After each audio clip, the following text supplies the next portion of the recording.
आप सभी प्यारे बच्चों को मेरा नमस्कार। I am Manish from resonance परिवार। बायोलॉजी मास्टर सीरीज में आज हम बायोटेक की एप्लीकेशंस चैप्टर जो है आपका biotech principle and process chapter हमारा कंप्लीट हो चुका है ऑलरेडी। आप देख सकते हैं प्लेलिस्ट में जाके चैनल के। आज हम कवर करेंगे बायोटेक्नोलॉजी एंड इट्स एप्लीकेशन। जो बायोटेक्नोलॉजी के प्रिंसिपल एंड प्रोसेसेस के थ्रू जो प्रोडक्ट्स हम बना रहे थे बायो प्रोडक्ट्स, उन बायो प्रोडक्ट्स की क्या क्या एप्लीकेशंस हैं डिफरेंट सेक्टर्स में हमारी सोसाइटी में, वो इस चैप्टर में हम कवर करेंगे। बड़ा छोटा सा प्यारा सा चैप्टर है, तो बच्चों स्टार्ट करते हैं। ठीक है, तो सबसे पहले थोड़ा सा देख लें, अगर हम सबसे पहले थोड़ा सा हम देखें अगर इसको, तो बायोटेक्नोलॉजी जो है उसकी एप्लीकेशंस की हम बात कर रहे हैं, राइट।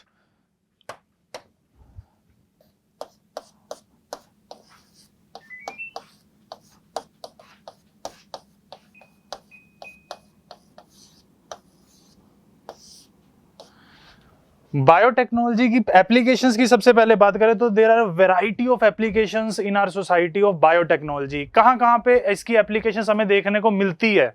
एग्रीकल्चर सेक्टर में।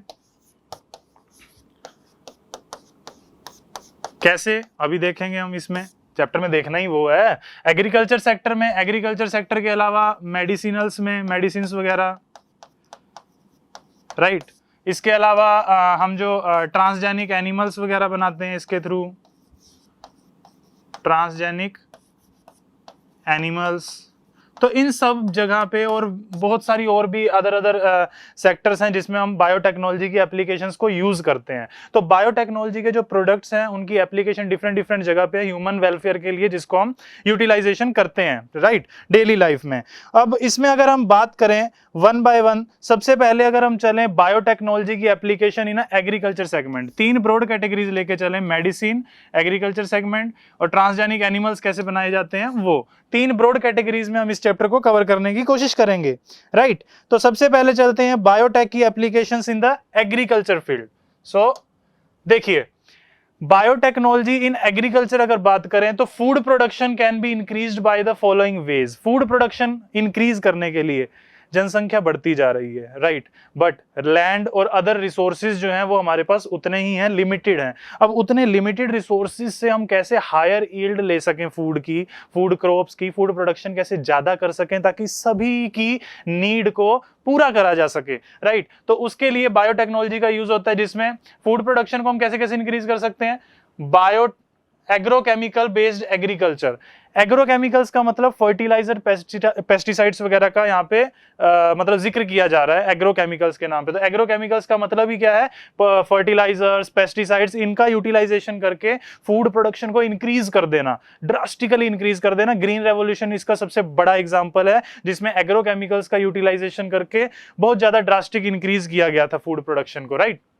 उसके अलावा organic agricultures, organic agricultures is like bio pesticides या फिर बायो फर्टिलाइजर्स, जिसमें कोई लैब में बना हुआ केमिकल हम नहीं छिड़क रहे हैं खेत में, अपने खेत में ऑर्गेनिक फार्मिंग कर रहे हैं, राइट, पतंजलि वाली फार्मिंग। तो genetically engineered crop based agriculture, ये क्या बला का नाम है, जेनेटिकली इंजीनियर्ड क्रॉप्स, मतलब जेनेटिकली मॉडिफाई कर दो क्रॉप्स को कि वो इस टाइप की हो जाए कि प्रोडक्शन बहुत ज्यादा करे, कम न्यूट्रिएंट वाली सोइल पे भी ज्यादा प्रोडक्शन करे। मतलब कोई प्लांट है, कोई भी XYZ प्लांट है, मान लो व्हीट प्लांट है, उसमें जेनेटिकली कुछ ऐसा इंसर्ट या रिप्लेस या मॉडिफाई कर दिया जाए जिससे कि उसका प्रोडक्शन इंक्रीज हो, राइट। तो इसको क्या बोलते हैं, genetically engineered crop based agriculture. तो मतलब जेनेटिकल इंजीनियरिंग डाल दी, बायोटेक घुसा दी हमने अपनी एग्रीकल्चर सेक्टर में। अब ग्रीन रेवोल्यूशन की अगर बात करें तो green revolution succeeded in increasing food supply because, जो green revolution, who is the father of green revolution, green हरित क्रांति के पिता जनक किसको कहा जाता है, डॉक्टर MS स्वामीनाथन जी को कहा जाता है, जिनका हाल ही में देहांत भी हुआ है कुछ दिन पहले ही। तो ग्रीन रेवोल्यूशन के जनक डॉक्टर MS स्वामीनाथन जी, उन्होंने इसको सक्सेस क्यों मिला ग्रीन रेवोल्यूशन को? ग्रीन रेवोल्यूशन में use of improved crop varieties, improved varieties use की, अच्छी वेराइटीज का मतलब जो पेस्ट रेजिस्टेंट हो, ड्रोट रेजिस्टेंट हो, मतलब जो अनफेवरेबल कंडीशन से रेजिस्टेंस शो करे, इस टाइप की वैरायटीज, हायर यील्ड शो करे, जल्दी प्रोडक्शन शो करे, तो इस टाइप की अच्छी वैरायटीज का यूज किया गया किसकी, व्हीट राइस की, in the green revolution period, right. तो जिससे कि भुखमरी को रोका जा सके हमारे देश में। एक तो ये रीजन था इसकी सक्सेस होने का। दूसरा, यूज ऑफ एग्रोकेमिकल्स। एग्रोकेमिकल्स जैसे कि मैंने बताया, एग्रोकेमिकल्स का मतलब क्या है, यहाँ पे फर्टिलाइजर्स वगैरह की बात की जा रही है, फर्टिलाइजर्स या फिर मैं बोलूं पेस्टिसाइड्स वगैरह, इन सब का यूज किया जाना, हर्बिसाइड्स, पेस्टिसाइड, ये सब यूज किया जाने लगा, agrochemicals. Use of better management practices, तो ये 3 मेजर कॉजेज थे ग्रीन रेवोल्यूशन के सक्सेसफुल होने के, डॉक्टर एमएस स्वामीनाथन जी की इस ग्रीन रेवोल्यूशन की सक्सेस के पीछे। आगे अगर चलें, जेनेटिकली मॉडिफाइड ऑर्गेनिज्म, एक वर्ड आता है that is GMO. What is genetically modified organism? जैसे कि मैंने बताया, किसी ऑर्गेनिज्म को जेनेटिकली मॉडिफाई कर देना, मतलब उसके जेनेटिक लेवल पे कुछ जीन में ऐसा हेरफेर कर देना, हेराफेरी कर देना कि वो मतलब कुछ बेटर कर दे हमारे लिए, अपनी अच्छाई के लिए। ह्यूमन जो भी काम करता है किसके लिए करता है? खुद के लिए, किसी के लिए नहीं करता, खुद के लिए करता है। तो जेनेटिकली मॉडिफाइड ऑर्गेनिजम्स में प्लांट्स भी हो सकते हैं, बैक्टीरिया भी हो सकते हैं, फंजाई, एनिमल्स, कुछ भी हो सकता है whose genes have been altered by the manipulation, right, simple. तो जीएमओ समझ में आ गया, जीएमओ में कुछ भी हो सकता है। लेकिन अगर प्लांट्स या क्रॉप पे, एग्रीकल्चर सेक्टर में अगर हम बात करें, तो इसको हम क्या बोलेंगे? Genetically modified crops, GMC. Genetically modified organism में तो कुछ भी हो सकता है, हम प्लांट को भी मॉडिफाई कर सकते हैं, bacteria, fungus, animal. But plant की अगर रिस्पेक्टिवली बात करें एग्रीकल्चर सेक्टर में, क्रॉप सेक्टर में, तो उसको हम क्या बोलते हैं? जेनेटिकली मॉडिफाइड क्रॉप्स, है ना, जिसमें कुछ एग्जांपल्स हम देखेंगे बीच में। Genetically modified, modification of crops have resulted in, genetically modified crops की बात करें तो क्यों बनाई जाती हैं? Increase tolerance against abiotic stress like cold, सूखा, साल्ट, हीट, टेम्परेचर, तो इनसे रेजिस्टेंट हो, तो अबायोटिक स्ट्रेसेस से टॉलरेंस हो जाए, इसलिए हम जेनेटिकली मॉडिफाइड क्रॉप्स बनाते हैं कि उसमें इस तरीके का अल्टरेशन कर दें प्लांट के अंदर कि कुछ बाहर से छिड़कना ना पड़े, वो प्लांट खुद ही उग जाए, कैसा भी एनवायरमेंट हो, राइट। तो बच्चों इसमें नेक्स्ट अगर देखें, reduced reliance on the chemical pesticides, जिसको कहते हैं पेस्ट रेजिस्टेंट क्रॉप्स, मतलब केमिकल जो पेस्टिसाइड्स हम यूरिया या कुछ भी डीडीसी और इस टाइप का जो पेस्टिसाइड छिड़कने की जरूरत हमें ना पड़े, प्लांट के अंदर ही इस टाइप से कुछ फिट कर दो उसके जेनेटिक लेवल में कि वो अपने आप से क्या बिहेव करे, लाइक मैं जैसे बोलना चाहूं कि बायो पेस्टिसाइड की तरह बिहेव करे, राइट। तो as a bio pesticide behave करना चाहिए वो। तो reduced post harvest losses, post harvest losses जो है उसको रेड्यूस करने के लिए जेनेटिक मॉडिफाइड क्रॉप्स बनाई जाती हैं। Increased efficiency of minerals used by the plants, this prevents early exhaustion of fertility of soil, तो इससे फर्टिलिटी ऑफ सोइल भी इंक्रीज होती है क्योंकि एफिशिएंट मिनरल यूटिलाइजेशन करेगा प्लांट। उसके अलावा बात करें तो enhanced nutritional value of food, food की न्यूट्रिशनल वैल्यू इंक्रीज कर सकते हैं हम, है ना। जैसे कि गोल्डन राइस उसका एक एग्जांपल है, याद रखना बच्चों। गोल्डन राइस की अगर बात करें तो गोल्डन राइस एक हमारा जेनेटिकली मॉडिफाइड क्रॉप है जिसमें विटामिन ए जो है, विटामिन ए की क्वांटिटी बहुत अच्छी होती है, एनरिच्ड होता है गोल्डन राइस जो होता है। उसके अलावा creation of tailor made plants, tailor मतलब क्या, दर्जी से बनवाया हुआ प्लांट नहीं, टेलर मेड मतलब प्लांट जिसको हम अपने अकॉर्डिंग मॉडिफाई करके बनाया जा रहा है, ठीक है। तो हमारे द्वारा plants to supply alternative resources such as starches, fuels, pharmaceuticals to the industries. क्या इतनी बात क्लियर है बच्चों? क्या आगे चले, क्या आगे चले हम? क्या इतनी बात समझ में आ गई? क्या खोपड़े में घुस गई इतनी बात? तो आगे चलो। आगे देखो बीटी कॉटन, ये डायग्राम ये वाला एनसीईआरटी में देखा होगा, ये एनसीईआरटी का डायग्राम है और ये भी उसी का वर्जन है, ठीक है। इसमें इस पिक्चर में दिखाया क्या गया, ये बीटी कॉटन है। बीटी कॉटन क्या है? बीटी कॉटन खुद एक जेनेटिकली मॉडिफाइड क्रॉप है, ठीक है, जेनेटिकली मॉडिफाइड क्रॉप है। कॉटन तो सुना था, ये बीटी कॉटन क्या होता है, मतलब बीट के कॉटन बना दिया? नहीं, ऐसा कुछ नहीं है। बीटी कॉटन एक जेनेटिकली मॉडिफाइड क्रॉप है जिसमें बीटी का मतलब बैसिलस थूरीगाइनेसिस होता है। अभी देखते हैं 2 सेकंड में कि क्या मतलब है। ये पिक्चर दे रखी है उसमें एनसीईआरटी में, जिसमें इस पिक्चर में क्या दिया गया है कि एक जगह पे तो दिखा रखा है कि बोलवर्म ने कर दिया और एक फुल्ली मैच्योर कॉटन बॉल। इस वाले डायग्राम में तो एक पूरी मैच्योर कॉटन बॉल दिखा रखी है इस पिक्चर में, कॉटन बॉल मतलब हेल्दी वाला, और इसमें क्या है, थोड़ा बीमार है। क्या है? बीमार, मतलब बीमार को कैसे लिखते हैं, बीमारी लिख देता हूं मैं, है ना, बीमार है ये वाला। मतलब इसमें क्या है, बोलवर्म्स वगैरह जो होते हैं उन्होंने इफेक्ट कर रखा है। क्या इतनी बात समझ में आ गई? इन्फेस्टेड कॉटन बॉल और ये हेल्दी कॉटन बॉल दिखा रखा है इस डायग्राम में एनसीईआरटी के। अब थोड़ा सा आगे चलें, इसको डिटेल में देखें। बीटी कॉटन को इतनी जल्दी नहीं छोड़ेंगे। बीटी कॉटन, बीटी कॉटन से क्वेश्चन आ जाता है बच्चा। क्या आ जाता है? क्वेश्चन आ जाता है बीटी कॉटन, बीटी कॉटन। तो बीटी कॉटन की अगर हम बात करें तो बीटी कॉटन में कुछ हम देखो एक्चुअली में क्या है, एक बैक्टीरिया होता है बैसिलस थूरीगाइनेसिस। नाम याद कर लेना, नींद में भी याद आना चाहिए, तारे सितारे लगा के। Bacillus thuringiensis, bacillus thuringiensis. ये क्या है? ये किस बला का नाम है? क्या प्लांट है? प्लांट नहीं है। ये क्या है? बैक्टीरियम है। क्या है? एक बैक्टीरियम, बैक्टीरिया है, एक बैक्टीरियम है, बैसिलस थूरीगाइनेसिस। क्या इतनी कहानी साफ है? अब देखो, कुछ स्ट्रेन्स बैसिलस थूरीगाइनेसिस के ऐसे प्रोटीन प्रोड्यूस करते हैं जो किल करते हैं कुछ स्पेसिफिक टाइप के इंसेक्ट्स को। ये बैसिलस थूरीगाइनेसिस कुछ इस टाइप के प्रोटीन्स प्रोड्यूस करता है कुछ स्पेसिफिक टाइप के इंसेक्ट्स को, जो कि किल करते हैं। किस टाइप के? ये इसके कुछ स्ट्रेन्स, सम स्ट्रेन्स इसी के प्रोड्यूस करते हैं कुछ प्रोटीन, जो प्रोटीन क्या करता है? किल करता है। किनको? किन को किल करता है भैया? ये किन को किल करता है? नाम याद रख लेना, लेपिडोटेरेंस। ये 11वीं में पढ़ा भी होगा शायद, वैसे याद तो नहीं होगा तुम्हें, मुझे पूरी उम्मीद है। लेपिडोटेरेंस, उसके अलावा कोलियोप्टेरेंस,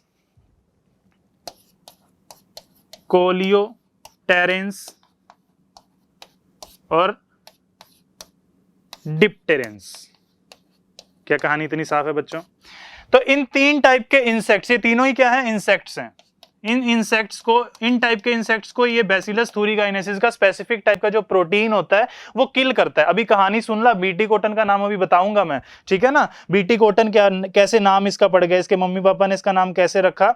लेपिडोटेरेन का मतलब ही क्या है? लेपिडोटेरेन को आर्मी वर्म्स को बोलते हैं। इसका कॉमन नेम क्या है? आर्मी वर्म्स, आर्मी वर्म्स, ठीक है। और कोलियोप्टेरेन की अगर हम बात करें तो इसमें बीटल्स वगैरह, नोबिता वोबिता देखा होगा, बीटल्स जो होते हैं ये वही वाले बीटल्स, उन बीटल्स को हम किस में रख रहे हैं? कोलियोप्टेरेंस में। और उसके बाद है डिप्टेरेंस, इसमें तो वही अपने मच्छर फ्लाइज हो गई जो, तो ये आ गई, ठीक है, फ्लाइज हो गई, मॉस्किटोज हो गए। तो इन तीन टाइप के स्पेसिफिक इंसेक्ट्स को किल करता है कौन? प्रोटीन, जो कि कुछ strains of bacillus thuringiensis bacteria produce करते हैं। इतनी जानकारी हमें है, हमने पता कर ली। इतनी जानकारी कहीं से भी पता नहीं कहां से कर ली हमने, ठीक है। अब एक्चुअली में होता क्या है? बैसिलस थूरीगाइनेसिस जो प्रोटीन है उसके क्रिस्टल प्रोड्यूस करता है, जिसमें एक टॉक्सिक इंसेक्टिसाइडल प्रोटीन होता है। ये प्रोटीन जो होता है ना, ये वाला प्रोटीन, ये एक टाइप का टॉक्सिक इंसेक्टिसाइडल प्रोटीन है। क्या कहानी इतनी साफ है? एक टाइप का टॉक्सिक मतलब इंसेक्ट्स के लिए टॉक्सिक होता है ये वाला प्रोटीन। क्या इतनी बात साफ है? ये प्रोटीन जो है टॉक्सिक होता है इंसेक्टिसाइड्स के लिए, इंसेक्टिसाइडल प्रोटीन है ये एक टाइप का, ठीक है। और इस बीटी, ये बैसिलस थूरीगाइनेसिस के प्रोटीन को, इसी को हम क्या बोलते हैं? इस टॉक्सिन को बीटी टॉक्सिन बोलते हैं। क्या बोलते हैं? इसी को ही तो हम क्या बोल रहे हैं? बी फॉर बैसिलस, टी छोटा क्योंकि स्पीशीज है, बीटी टॉक्सिन। इसीलिए हम इस प्रोटीन को बीटी टॉक्सिन भी बोल देते हैं। क्या कहानी साफ हो गई? क्या कहानी बीटी तक कहानी साफ हुई? कॉटन को भी बताता हूं, कॉटन कैसे जुड़ गया इसके बीच में आके, बीटी समझ में आ गया, इसी को बीटी टॉक्सिन बोल रहे हैं हम। इतनी कहानी साफ है। आगे चलें, क्या आगे चलें? तो चलिए, अब होता क्या है? बीटी टॉक्सिन जो है इनिशियली तो इनएक्टिव प्रोटॉक्सिन की फॉर्म में होता है, ठीक है। आगे की कहानी सुनो, आगे की कहानी सुनो। ये जो बीटी टॉक्सिन है, इश्क का रंग सफेद पिया, बीटी टॉक्सिन, बीटी टॉक्सिन, ये क्या है? इनिशियली कितना, इनिशियली मतलब पहले तो इनएक्टिव फॉर्म में होता है, इनएक्टिव फॉर्म, जिसको हम बोलते हैं प्रोटॉक्सिन, प्रोटॉक्सिन एक इनएक्टिव फॉर्म है इसकी। क्या बात समझ में आ गई? इनएक्टिव फॉर्म में होता है ये प्रोटॉक्सिन। अब ये जो प्रोटॉक्सिन है जैसे ही इंसेक्ट में जाता है, इंसेक्ट के अंदर जाता है तो इंसेक्ट की मिड गट में जाता है, इंसेक्ट की मिड गट में जाता है जहां पे इसको एल्केलाइन मीडियम मिलता है, जहां पे इसको एल्केलाइन मीडियम मिलता है।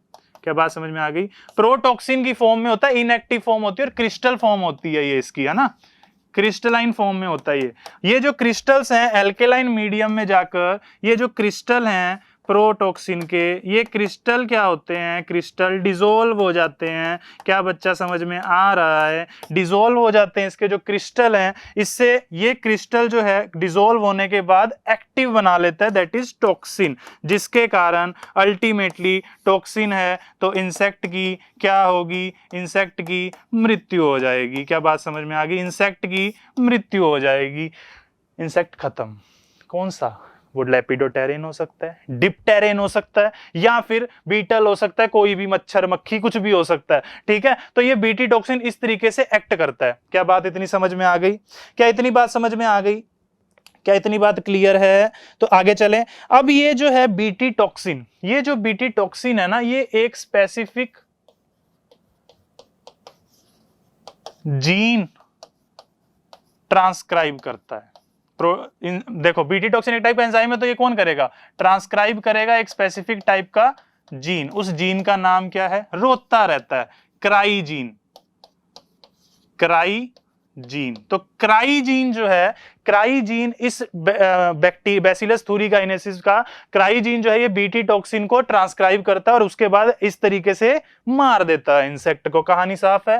अब हमने क्या किया, बायोटेक्नोलॉजी का यूज करके ये जो क्राइजीन है, इस क्राइजीन को इंजेक्ट करवा दिया। किसमें? किसमें? रुई में, कॉटन में। ये जो क्राइजीन है, क्राइजीन, ये क्राइजीन को हमने किस में डाल दिया? कॉटन में। किसका क्राइजीन है? बैसिलस थूरिकाइनेसिस का। और कॉटन का नाम क्या हो गया? कॉटन से बीटी कॉटन हो गया। क्या से क्या हो गए? देखते देखते। ठीक है, अब देखो ये कॉटन का बीटी कॉटन बन गया। कहानी साफ है। अब इस कॉटन पे जब लेपिडोप्टेरिन हो, डिप्टेरिन हो, या कोई सा भी कोलियोप्टेरिन हो, वो जब बाइट करेगा तो इसके अंदर क्या है? इसके अंदर क्राइजीन है जो कि प्रोड्यूस कर रहा है क्या? इनएक्टिव फॉर्म में, क्रिस्टलाइन फॉर्म में प्रोटॉक्सिन। जैसे ही वो बाइट करेगा इंसेक्ट, उस इंसेक्ट की गट में जाएगा। कहां? मिड गट में, जहां उसको एल्केलाइन मीडियम मिलेगा और क्रिस्टल डिसॉल्व होगा और प्रोटॉक्सिन टॉक्सिन में कन्वर्ट होगा, जिससे कि वो इंसेक्ट की डेथ हो जाएगी और कॉटन हमारा उससे रेजिस्टेंट शो कर देगा। क्या बात समझ में आ रही है? क्या कहानी साफ है? अच्छा, एक चीज और लगे हाथ देख लो। ये जो क्राइजीन है, ये क्राइजीन भी कई टाइप का होता है। ठीक है, ये भी वेरियस टाइप्स का क्राइजीन जो है ये कई टाइप का होता है बेटा। कैसे? ये क्राइजीन देखो, वेरियस टाइप्स। बायोलॉजी में तुम्हें पता भी है हर चीज के कई रूप है ना, कई रूप है, कई चेहरे हैं। जिसे भी मिलना कई बार मिलना, एक आदमी में 15-20 आदमी होते हैं। तो वेरियस टाइप्स ऑफ अगर बताएं तो इसमें क्या है? एक तो क्राई, ये नाम याद रखने हैं आपको, क्वेश्चन आ जाता है इससे। क्राई 1AC एक तो ये है। इसके अलावा क्राई 2AB ये है। ये इसके टाइप्स हैं। ठीक है, इसके अलावा एक है क्राई 1AB। तो ये 3 टाइप का क्राइजीन होता है। क्या बात समझ में आ गई? क्या बात समझ में आ गई? जिसमें से क्राई 1AB तो कॉर्न बोरर, उसके अगेंस्ट रेजिस्टेंस शो करता है, रेजिस्टेंस शो करता है कॉर्न बोरर से। अगर क्राई 1AB किसी में इंजेक्ट करवाया है हमने किसी कॉटन में, तो वो कॉर्न बोरर से रेजिस्टेंस शो करेगा। क्या इतनी बात समझ में आ गई? अगर क्राई 1AC या क्राई 2AB करवाया है तो वो कॉटन बोलवर्म से रेजिस्टेंस शो करेगा। बात समझ में आ गई? ये किससे करेगा? कॉटन बोलवर्म, कॉटन बोलवर्म्स के अगेंस्ट रेजिस्टेंस शो करेगा क्राई 1AC और क्राई 2AB। सिंपल सी बात इतनी समझ लो, क्राई 1AB में सब छोटा छोटा है, देखो A1B मतलब छोटा सा नाम लग रहा है ना देखने में, ए भी 1 होता है, 1 तो 1 होता ही है, ए के बाद बी आता है, सब सीक्वेंस में चल रहा है, ये छोटा है तो नाम भी छोटा है, कॉर्न बोरर, उसके अगेंस्ट रेजिस्टेंस शो करेगा। इसमें क्राई 1AC आ रहा है, इसमें क्राई 2 आ गया, बड़ा नाम आ गया थोड़ा सा, तो ये कॉटन बोलवर्म के अगेंस्ट शो कर रहा है। इसको कैसे भी निमोनिक लगा के आप याद कर सकते हो, लेकिन याद रखना है क्राई 1AC और क्राई 2AB कॉटन बोलवर्म के अगेंस्ट रेजिस्टेंस शो करता है जीन, और क्राई 1AC AB जो है वो कॉर्न बोरर के अगेंस्ट रेजिस्टेंस शो करता है। ठीक है, कॉटन बोलवर्म और कॉर्न बोरर। क्या इतनी कहानी साफ है? क्या इतनी बात कहानी साफ है? अच्छा, इसी के साथ लगे आते एक और पॉइंट लिख लो, बीटी टोबैको भी एक फर्स्ट कल्चर किया गया था टू किल द हॉर्नवर्म। ये तो बीटी कॉटन की बातें हो गई, ये तो सारी बातें किसके रिस्पेक्ट में कर रहे थे हम? BT cotton. एक और point just for the information, BT tobacco, BT tobacco was also cultured to kill सींग वाला वर्म, हो वर्म। क्या बात समझ में आ गई? हॉर्न वर्म को मारने के लिए। इसका नाम साइंटिफिक क्या होता है इसका? मेंड्यूसा सेक्स्टा, मेंड्यूसा सेक्स्टा। क्या इतनी बात साफ है? तो ये तो होगी बीटी कॉटन की कहानी। क्या इतनी बात साफ हो गई? आगे चलें नेक्स्ट। अब आते हैं टोबैको पे।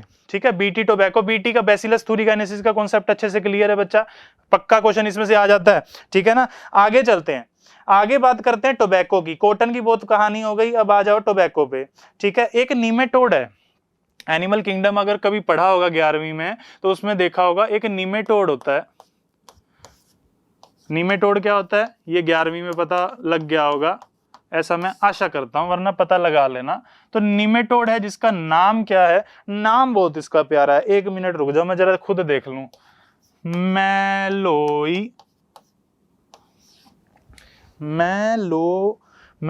ये क्या लिख दिया मैंने, एक मिनट। मेलोडोगनी इनकोग्निटा, अब इसको जो मर्जी बुला लेना तुम, इनकोग्निटा, मेलोडोगनी इनकोग्निटा। ठीक है, एक निमेटोड है जिसका नाम है मेलोडोगनी इनकोग्निटा। ये करता क्या है? इन्फेक्ट करता है रूट्स ऑफ प्लांट को। ये करता क्या है? इन्फेक्ट करता है, इन्फेक्ट्स रूट ऑफ किसके? Tobacco plant. टोबैको प्लांट की जो रूट्स होती हैं उनको इन्फेक्ट करता है ये वाला निमेटोड। क्या इतनी बात समझ आ गई? जिससे क्या कर देता है? टोबैको की प्रोडक्शन को रिड्यूस कर देगा। प्रोडक्शन इसकी जो होगी, इससे प्रोडक्शन रिड्यूस हो जाएगी। कहानी इतनी साफ है? तो ये एक बीमारी है। ठीक है, क्या है? मेलोडोगनी इनकोग्निटा नाम का निमेटोड जो है टोबैको रूट पे इन्फेस्टेशन करता है, जिससे कि उसकी वो कम हो जाती है। अब इसको प्रिवेंट कैसे किया जाता है इस बीमारी को?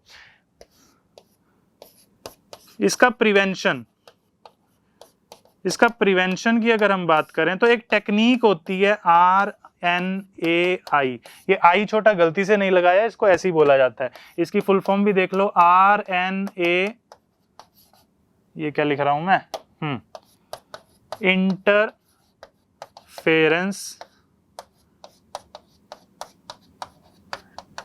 टेक्निक। RDT पढ़ा था, रिकॉम्बिनेंट डीएनए टेक्नोलॉजी बायोटेक के प्रिंसिपल एंड प्रोसेस चैप्टर में। उसी टाइप की एक टेक्निक होती है, RNA इंटरफेरेंस टेक्निक होती है।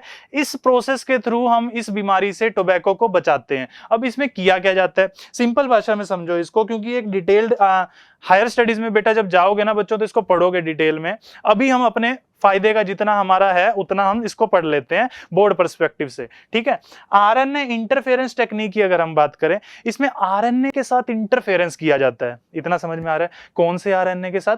एमआरएनए के साथ। किसके एमआरएनए के साथ? मेलोडोगनी इनकोग्निटा के एमआरएनए के साथ। कहानी सुनते रहना मेरी। मेलोडोगनी इनकोग्निटा जो है वो इन्फेस्टेशन करती है, मतलब इन्फेक्ट करती है किसको?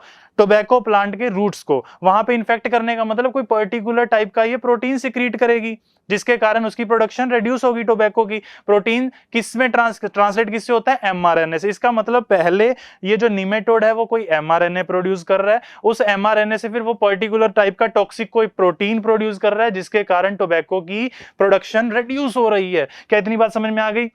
अब आरएनएआई टेक्निक में, आरएनए इंटरफेरेंस टेक्निक में क्या किया जाएगा? ये जो मेलोडोग्नी इनकॉग्निटा, ये निमेटोड जैसे ही अपना एमआरएनए ट्रांसक्रिप्शन करके बनाएगा, उस एमआरएनए को ही इंटरफेयर कर दिया जाएगा। आरएनए इंटरफेरेंस टेक्निक, उस एमआरएनए के साथ इंटरफेरेंस किया जाएगा। क्या इंटरफेरेंस किया जाएगा? उस एमआरएनए को साइलेंट कर दिया जाएगा कि भैया आगे तुम प्रोटीन नहीं बना सकते, क्योंकि तुम प्रोटीन बनाओगे तो घाटा हो जाएगा टोबैको का, ठीक है, तो हम कैसे आगे प्रोडक्शन करेंगे? तो उसमें क्या है, इसके जो एमआरएनए है उसके साथ इंटरफेरेंस, उसको साइलेंट किया जाता है। उस एमआरएनए को साइलेंट किसके थ्रू किया जाता है? डबल स्ट्रैंडेड आरएनए के साथ, उसका एक कॉम्प्लीमेंट्री बना के डबल स्ट्रैंडेड आरएनए से क्या कर दिया जाता है? इसके एमआरएनए को साइलेंट कर दिया। साइलेंट कर दिया मतलब आगे प्रोटीन बनेगा नहीं, प्रोटीन बनेगा नहीं तो टोबैको पे कोई इफेक्ट होगा नहीं। समझ में आ गया? आरएनए इंटरफेरेंस टेक्निक में मोटा मोटा किया क्या जाता है? क्या इतनी कहानी साफ हो गई? क्या इतनी कहानी साफ हो गई? इसमें चाहे लिख भी लो, हल्का सा हम लिख सकते हैं इसमें,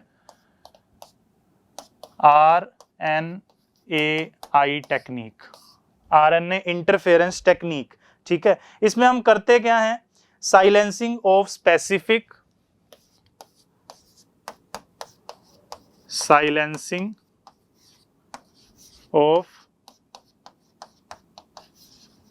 specific mRNA, silencing of specific mRNA, उसके बाद due to complementary, due to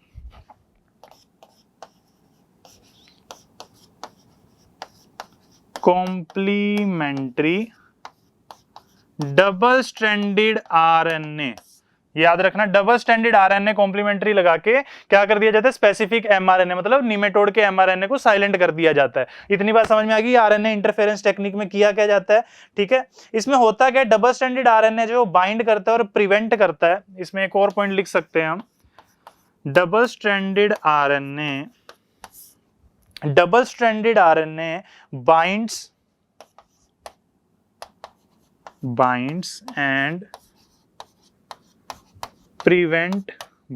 and prevent the किसको? ट्रांसलेशन, मतलब प्रोटीन नहीं बनने देगा, ट्रांसलेशन ऑफ एमआरएनए। क्या बात समझ में आ गई? क्या बच्चा बात समझ में आ गई? आ गई बात समझ में? तो यही इसमें किया जाता है, ठीक है। यही इसमें क्या किया जाता है? यही इसमें पूरा का पूरा प्रोसेस किया जाता है, ठीक है। अब देखो आगे अगर देखें, इसमें इंट्रोड्यूस करवाया कैसे जाता है ये डबल स्टैंडर्ड आरएनए, इसको भी लगे हाथ देख ही लें।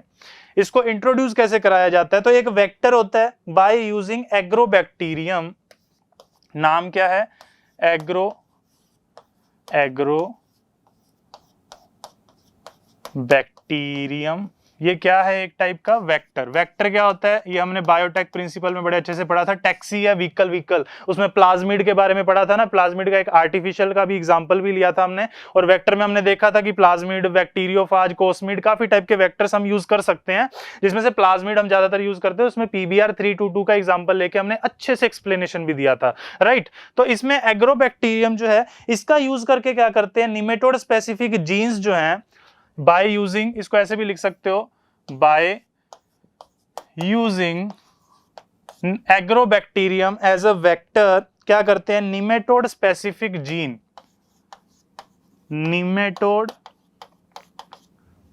ये साथ साथ में बच्चों लिखते रहना, निमेटोड स्पेसिफिक, क्योंकि मेरी राइटिंग बहुत ज्यादा अच्छी है, बाद में समझ नहीं आएगी। Nematode specific gene, nematode specific gene की अगर मैं बात करूं तो उसको क्या कर दिया जाता है? इंट्रोड्यूस किया जाता है होस्ट प्लांट में,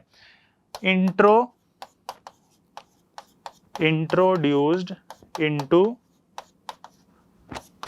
होस्ट प्लांट, जिसमें बीमारी है होस्ट प्लांट। क्या इतनी बात क्लियर है? Host plant which produce both, which produce both, which produce both sense and antisense RNA, sense and antisense RNA and in the host cell.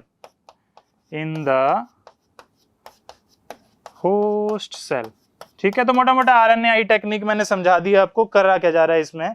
ठीक है, तो होता क्या है इसमें, वही डबल स्ट्रैंडेड RNA के साथ उसको कर दिया जाता है, साइलेंट कर दिया जाता है और इससे टोबैको को हमारे बचा लिया जाता है। That's all. ठीक है, आगे चलें।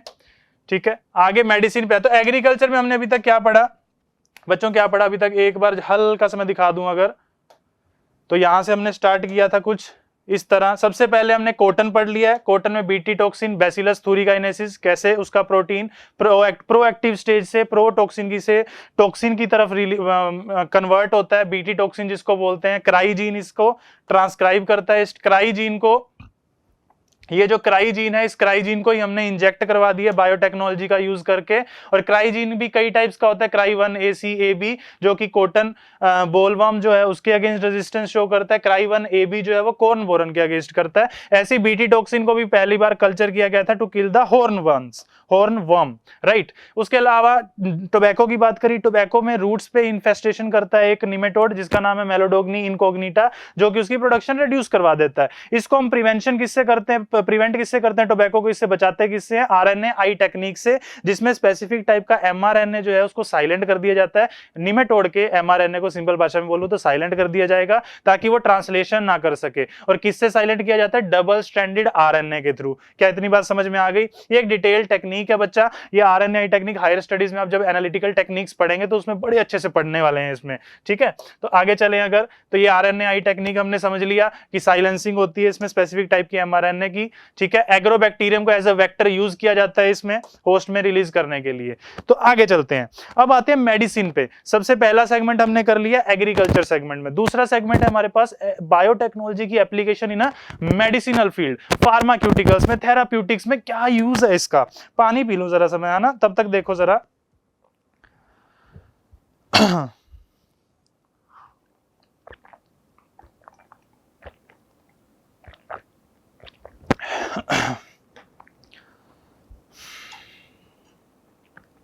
हाँ जी, तो इसमें देखो सबसे पहला पॉइंट रिकॉम्बिनेंट, ये तो सुना सुना सा लग रहा है। रिकॉम्बिनेंट डीएनए टेक्नोलॉजी मतलब RDT की बात हो रही है यहाँ पे, तो ये तो हमने पूरा चैप्टर इस पे पढ़ लिया है। Recombinant DNA technology is used for the production of the therapeutic drugs which are safe and effective. ठीक है, okay. It avoids unwanted immunological responses commonly observed with similar products isolated from the non-human sources। ठीक है, जैसे कि insulin का हमने example पढ़ा था, वो इसमें फिर से पढ़ने वाले हैं। आगे चलें, अबाउट 30, ये देखो एक डेटा है, about 30 NCERT का data, about 30 recombinant therapeutics have been approved for the human use in the world, जिसमें से 12 जो है इंडिया में मार्केट में है इस टाइम पे, जिसमें से एक इंसुलिन भी है। ठीक है, तो 12 अभी रिकॉम्बिनेंट थेराप्यूटिक्स जो है इंडिया में मार्केट में है। ओवरऑल वर्ल्ड अगर बात करें तो 30 हैं। ठीक है, इतनी बात समझ में आ गई? क्या इतनी बात समझ में आ गई? अब सबसे पहले बात करते हैं जेनेटिकली, अब एक एक करके थोड़ा सा बात करेंगे मेडिसिन में क्या क्या है इसमें। ठीक है, जिसमें हम 3 सेगमेंट हम लेकर चलेंगे। सबसे पहले जेनेटिकली इंजीनियर्ड इंसुलिन, जो कि हमने लास्ट सेगमेंट में मैंने इसका एग्जांपल देके पूरा रिकॉम्बिनेंट डीएनए टेक्नोलॉजी समझाया था। ठीक है, तो वही रिकॉम्बिनेंट डीएनए टेक्नोलॉजी कंप्लीट करके जेनेटिकली इंजीनियर्ड मतलब आर्टिफिशियली हम इंसुलिन बनाते हैं। क्या इतनी बात क्लियर है? तो अब कैसे वो प्रोसेस होता है, उसकी एप्लीकेशंस क्या है, वो इस चैप्टर में देखेंगे। प्रोसेस तो हमने ओवरऑल देख ही लिया था अपने प्रीवियस लेक्चर में, राइट। तो उसको आप देख सकते हैं जाके प्ले लिस्ट में। ठीक है, ये डायग्राम एनसीईआरटी का डायग्राम है, एनसीईआरटी में से दे रखा है, जैसा भी दे रखा है ऐसा ही दे रखा है। ठीक है, अब आगे अगर चलें तो थोड़ा सा इसमें थोड़ा सा पहले देख लेते हैं। इंसुलिन जो होता है, इंसुलिन जो होता है, इंसुलिन कंटेन्स, इसमें 2 चेन्स होती हैं पॉलीपेप्टाइड की, 2 polypeptide chains, 2 polypeptide chains are present in the insulin। और उसमें भी अगर हम बात करें सबसे पहले कौन कौन सी, चेन A और चेन B, इसमें जैसे कि देखा भी जा सकता है चेन A और chain B, chain A and chain B, chain A and chain B। और ये दोनों चेन्स जो हैं ये भी आपस में अटैच्ड होती हैं किससे, डाइसल्फाइड बॉन्ड, डाइसल्फाइड ब्रिजेस से लिख दूं या तो मैं, ब्रिजेस मतलब पुल बने होते हैं ना, तो डाइसल्फाइड मतलब डाइसल्फाइड ब्रिजेस हैं। ये इसमें डायग्राम इसमें शायद क्लियर ना हो, एनसीईआरटी में बच्चा आप देख सकते हो उसमें एसएस लिख रखा होगा, डाइसल्फाइड ब्रिजेस बना रखे हैं चेन्स के बीच में। क्या इतनी बात समझ में आ गई, क्या इतनी बात समझ में आ गई? तो इंसुलिन की हम बात कर रहे हैं जस्ट, ठीक है। इंसुलिन की स्ट्रक्चर की अगर हम बात करें तो इंसुलिन के में दो चेन्स होती हैं, चेन ए और चेन बी, जो कि आपस में अटैच्ड होती हैं डाइसल्फाइड ब्रिजेस के साथ, ठीक है। और अगर हम मैमल्स में अगर हम बात करते हैं, इसके बाद इस पे फिर से आएंगे अभी हम कुछ ही देर में, बने रहिए। बात चल रही है इंसुलिन पे, कहीं भूल जाओ तो हाँ ना, अपना दिमाग बहुत अच्छा है, ऊपर लिख लेता हूं। तो इंसुलिन में दो चेन्स होती है, चेन ए और चेन बी, पॉलीपेप्टाइड मतलब पेप्टाइड चेन्स होती हैं, और जो आपस में अटैच्ड होती हैं, इंसुलिन के स्ट्रक्चर की बात कर रहा हूं, और आपस में अटैच्ड होती हैं डाइसल्फाइड ब्रिजेस के साथ, ठीक है। इतनी बात क्लियर है। आगे अगर चले मैमल्स में, जैसे कि हम, ठीक है, इंसुलिन इज इन मैमल्स, एक पॉइंट इंपॉर्टेंट लिख लो, इन मैमल्स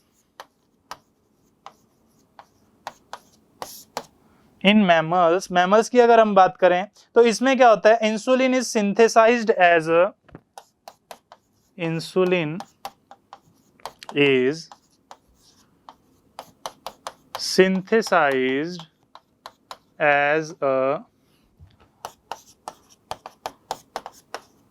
प्रोहार्मोन,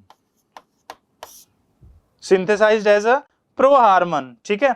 मतलब इसका मतलब क्या है, अभी मैच्योर नहीं है, फंक्शनल नहीं है, ठीक है। प्रो हार्मोन का मतलब इमैच्योर है, या फिर अभी मैं हाँ ऐसे ही लिख देता हूं अगर समझना है तो, इमैच्योर है, इमैच्योर एंड नॉन फंक्शनल।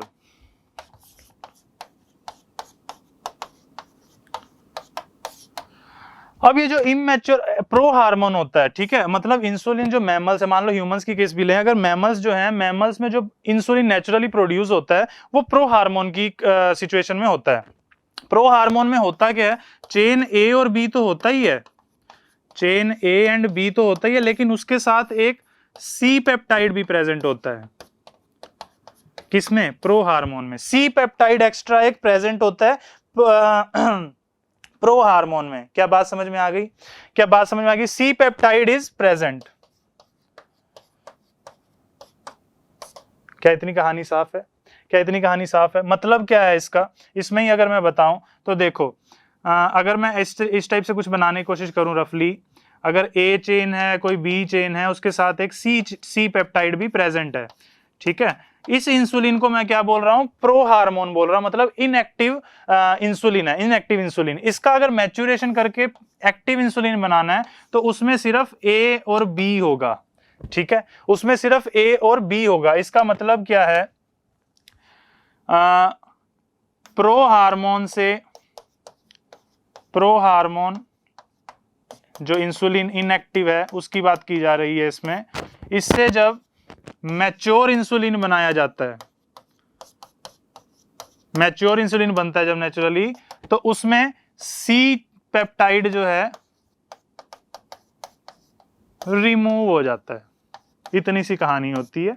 क्या इतनी बात समझ है? सी पेप्टाइड रिमूव कर दिया जाता है, सिर्फ ए और बी रहता है। मैच्योर इंसुलिन में जो है वो सी चेन नहीं होती है, जो कि एक एक्स्ट्रा चेन होती है प्रो हार्मोन में। क्या इतनी बात समझ में आ गई, क्या इतनी बात समझ में आ गई? ठीक है, अब आगे अगर चलें, इनिशियली क्या होता था, सबसे पहले तो इंसुलिन जो आर्टिफिशियली प्रोड्यूस किया जाता है, हमने उसमें पढ़ा भी था बायोटेक चैप्टर में, इससे प्रीवियस वाले में, कि इंसुलिन आर्टिफिशियली बनाया जाता है डायबिटीज पेशेंट एंड उनको देने के लिए। तो इनिशियली क्या किया जाता था, स्लोटर्ड कैटल्स हो गए, पिग्स हो गए, उनके पैनक्रियाज से, पैनक्रियाज प्रोड्यूस करते हैं ना इंसुलिन, तो उनके पैनक्रियाटिक सेल से हम आइसोलेट किया करते थे, किसको, इंसुलिन को। बट इससे क्या रिजल्ट्स दिखने लगे कि ह्यूमंस में एलर्जीज कुछ में दिखने लगी, उनके जो इंसुलिन थे उससे एलर्जीज होने लगी, कुछ ह्यूमंस में दिखने लगी। और इसके कारण एक ये भी था कि हमें कई सारे कैटल्स पिग्स को मारना पड़ता था, है ना, तो वो एक हैवी लॉस था, है ना, मतलब हम एक बहुत बड़ी कॉस्ट उसके लिए दे रहे थे।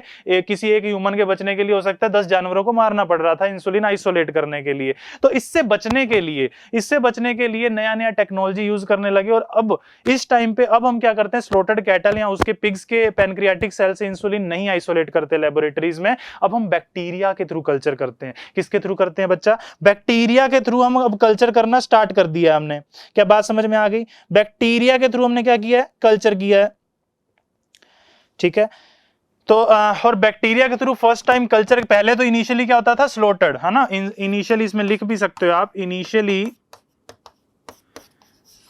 इनिशियली तो क्या होता था, इंसुलिन जो था, initially insulin isolated from slaughtered cattle and pig pancreatic cells, ठीक है। लेकिन अब ऐसा नहीं होता। तो एक फैक्ट आप याद रखिएगा, बैक्टीरिया से फर्स्ट टाइम कैसे हुआ प्रोडक्शन, फर्स्ट टाइम कैसे प्रोडक्शन हुआ, प्रोडक्शन ऑफ, इसमें एक इंपॉर्टेंट फैक्ट है, 2-3 तारे लगा देता हूं ताकि फील आए, ये याद रख लेना आप, ठीक है। Production of insulin first time bacteria से, किससे, इरिस्टिया कोलाई से किया गया, और आज भी उससे किया जाता है प्रोडक्शन, इरिस्टिया कोलाई से, है ना, commercially. Production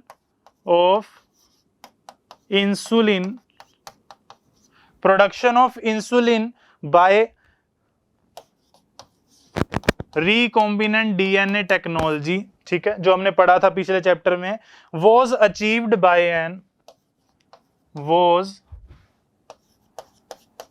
achieved by an American company. एक अमेरिकन कंपनी थी जिसने first time recombinant DNA technology का यूज करके बैक्टीरियम से कल्चर करवाया इंसुलिन को, ठीक है। उस कंपनी का नाम क्या था, इली लिली, नाम याद रखना, इली लिली। कब किया था, 1983 में। 1983 में इली लिली नाम की अमेरिकन कंपनी ने किया, और इसको किया क्या था, इट प्रिपेयर्ड, इसने किया क्या, इसमें ये भी याद रख लो, इंपॉर्टेंट है बच्चा, ये याद रख लेना, it prepared 2 DNA sequences, 2 DNA sequences बनाए इन्होंने, ठीक है, कोरेस्पोंडिंग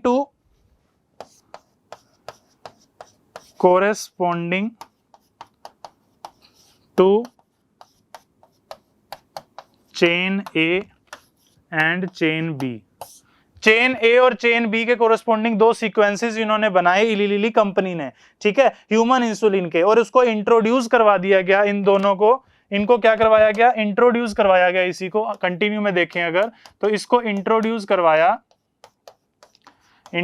इनटू व्हाट, इरिस्टिया कोलाई एज अ होस्ट, इरिस्टिया कोलाई को होस्ट बना के उसमें इंट्रोड्यूस करवा दिया गया। क्या बात समझ में आ गई? तो उसमें फिर क्या किया इन्होंने, प्रोडक्शन करवाया, क्या किया, प्रोडक्शन करवाया इरिस्टिया कोलाई में, प्रोडक्शन किसका, इंसुलिन का। तो ये फर्स्ट टाइम बनाया गया था और इसको नाम दिया गया इंसुलिन को ह्यूमुलिन। क्या नाम दिया गया, ह्यूमुलिन। क्या बात इतनी समझ में आ गई, क्या नाम दिया गया इसको, ह्यूमुलिन। तो इरिस्टिया कोलाई में बैक्टीरियम के through first time American company इली लिली नाम की कंपनी थी 1983 में, रिकॉम्बिनेंट डीएनए टेक्नोलॉजी का यूज करके इन्होंने फर्स्ट टाइम बनाया, और उसके बाद फिर स्लॉटर्ड कैटल्स और पिग्स की जरूरत नहीं पड़ी हमें। क्या बात समझ में आ गई, क्या बच्चा इतनी बात समझ में आ गई, ठीक है। फिर उसके बाद क्या किया, ए और बी चेन को प्रोड्यूस किया, सेपरेट किया, एक्सट्रैक्ट किया और कंबाइन किया, डाइसल्फाइड बॉन्ड्स वगैरह बना के, और ह्यूमन इंसुलिन बना दिया, और उसका नाम दे दिया ह्यूमुलिन, ह्यूमन इंसुलिन, ह्यूमुलिन, ठीक है। क्या इतनी बात समझ में आ गई, क्या इतनी बात समझ में आ गई? ये था formation of insulin by the recombinant DNA technology, ठीक है। नेक्स्ट टॉपिक पे चले हम, मेडिसिन में जीन थेरेपी, नाम से पता लग रहा है थेरेपी है, जेनेटिक लेवल पे एक थेरेपी दी जाएगी, ठीक है। अच्छा, ये जीन थेरेपी इतना बड़ा सा नाम लग रहा है, ये 4 साल की बच्ची को दिया गया था फर्स्ट टाइम, ठीक है, सिर्फ 4 साल की बच्ची थी, उसको एडीए डेफिशिएंसी थी, उसको दिया गया। अभी एक बार देख लेते हैं हम जीन थेरेपी के बारे में। तो जीन थेरेपी एक्चुअली में है क्या, it is a collection, gene therapy, what is gene therapy, it is a collection of methods, it is a collection of methods that allows correction of gene,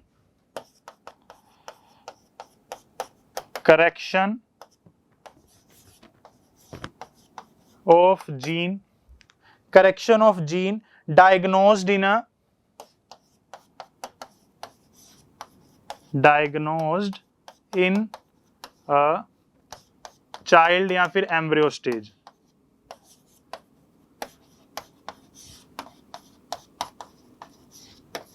क्या इतनी कहानी साफ है? जीन थेरेपी एक्चुअली में है क्या? ये कलेक्शन ऑफ मेथड्स है, मतलब जीन को मॉडिफाई कर दिया जाए, रिप्लेस कर दिया जाए, है ना, या फिर उसमें कुछ ना कुछ अल्टरेशन करके अगर कोई डिजीज है एम्ब्रियो या फीटस लेवल पे हमें पता लग जाए और जीन थेरेपी के यूज से हम उसको करेक्ट कर सकें, जिससे कि उस बच्चे का, बच्ची का आगे का जीवन सफल रहे, सुचारू रूप से चलता रहे। ठीक है, तो इसको इसलिए जीन थेरेपी दी जाती है। क्या समझ में आ गई?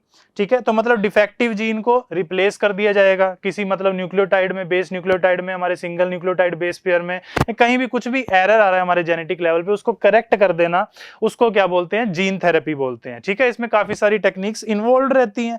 ठीक है, फॉर द फर्स्ट टाइम, अब फर्स्ट टाइम अगर हम बात करें तो किया क्या जाता है इसमें, तो ये तो आपने समझ में आ गया। इसमें किया क्या जाएगा? या तो हो सकता है रिप्लेस कर दें डिफेक्टिव जीन को, या फिर कुछ एडिशन कर दें, या फिर कुछ मॉडिफिकेशन कर दें, मतलब इस टाइप का कुछ भी अल्टरेशन कर सकते हैं। ठीक है, उससे हम क्योर कर सके मतलब। और फर्स्ट टाइम अगर जीन थेरेपी की बात करें, first time gene therapy, first time जो ये जीन थेरेपी थी वो 1990 में दी गई थी एक 4 साल की बच्ची को। कब दी गई थी? 1990 में। 4 ईयर गर्ल बेबी थी, एक 4 साल की बच्ची थी। इस 4 साल की बच्ची को क्या था? ADA deficiency. एडीए की डेफिशिएंसी थी। किसकी डेफिशिएंसी थी? ADA deficiency, that is adenosine deaminase. आगे अगर चलें, इस 4 साल की बच्ची को क्या था? ADA deficiency. एडीए का मतलब एडिनोसिन डी, एडिनोसिन डीएमिनेज। ठीक है, एडिनोसिन डीएमिनेज की डेफिशिएंसी थी इसमें। क्या इतनी बात क्लियर है? इस 4 साल की बच्ची में एडीए की डेफिशिएंसी थी। ये फर्स्ट टाइम इसको दिया गया था जीन थेरेपी। एडीए के एक्चुअली में क्या है, और ये हुआ क्यों था? Due to the deletion of gene. इस बच्ची में हुआ क्या था? डिलीशन हो गया था। इसकी डेफिशिएंसी किस कारण थी ये भी देख लो, डिलीशन ऑफ जीन। ये जेनेटिक्स में हम पॉइंट म्यूटेशन वगैरह पढ़ते हैं ना, वही है, डिलीशन ऑफ जीन हो जाता है। कौन से जीन का? एडीए जीन का। एडीए जीन का जो है क्या हो गया था? डिलीशन हो गया था इस बच्ची में म्यूटेशन के कारण, और इसी केस में इसको एडीए की डेफिशिएंसी हो गई। ठीक है, और इन सम केसेस इसको हम बोन मैरो ट्रांसप्लांटेशन के साथ या एंजाइम रिप्लेसमेंट थेरेपी के साथ करा जा सकता था, बट फुली क्योर नहीं किया गया। अब जीन थेरेपी में क्या था? लिम्फोसाइट लिया गया। अब जीन थेरेपी दी गई इस बच्ची को, एडीए की डेफिशिएंसी हो चुकी थी, डिलीशन हो चुका था एडीए का। और एडीए जो है, एडिनोसिन डीएमिनेज जो एंजाइम है, ये बहुत ज़्यादा मस्ट रिक्वायर्ड एंजाइम है। किस में? इम्यूनिटी में, क्योंकि ये जो है वो लिम्फोसाइट्स प्रोड्यूस करते हैं। लिम्फोसाइट्स आपको पता होगा, टी लिम्फोसाइट्स, बी लिम्फोसाइट्स अगर पढ़ा होगा, इम्यून सिस्टम का एक सेलुलर पार्ट है। सेल मेडिएटेड इम्यूनिटी जो है इनसे मिलकर बनती है। ठीक है, तो उसमें एडीए की डेफिशिएंसी के कारण इसकी इम्यूनिटी वीक हो चुकी थी बहुत ज्यादा। क्या इतनी बात समझ में आ गई? अब किया क्या जा रहा था? हमने किया क्या इसमें कि लिम्फोसाइट लिया पेशेंट के ब्लड से, मतलब जो 4 ईयर की बेबी थी उस बेबी से लिम्फोसाइट लिया उसके ब्लड से, और उसको ग्रो करवाया कल्चर में। ठीक है, क्या करवाया? ग्रो करवाया कल्चर में। हमने क्या किया, जो पेशेंट था, पेशेंट मतलब 4 ईयर गर्ल चाइल्ड, उसका ब्लड लिया, मतलब लिम्फोसाइट्स लिए। इस लिम्फोसाइट्स को कल्चर करवा दिया, इन लिम्फोसाइट्स को। इस लिम्फोसाइट्स में क्या है? एडीए की, मतलब एडीए एब्सेंट है या एडीए डेफिशिएंसी है इसमें। क्या इतनी बात क्लियर है? क्या इतनी बात क्लियर है? और इसके अलावा हमने क्या किया, इसमें एडीए की डेफिशिएंसी है। ठीक है, फिर हमने क्या किया, फंक्शनल एडीए जीन जो है,